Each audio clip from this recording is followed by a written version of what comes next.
শুধুমাত্র এই দোয়াটি একবার পড়েন, আল্লাহ তাআলা আপনার 90 বছরের গুনাহ মাফ করে দেবেন ইনশাআল্লাহ।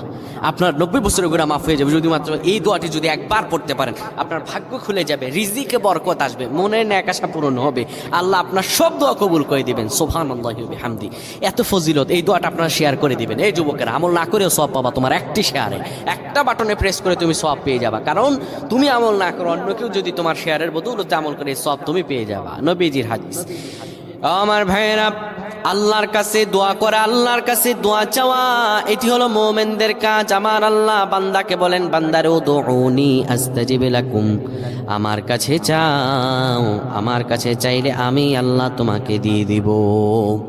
কেউ যদি একবার এই দোয়াটি পড়তে পারে, দোয়াটি হলো রব্বি ইন্নী যালামতু নাফসি ফাগফিরলি। কেউ যদি এই দোয়াটা একবার পড়তে পারে, আমার আল্লাহ তাআলা তার 90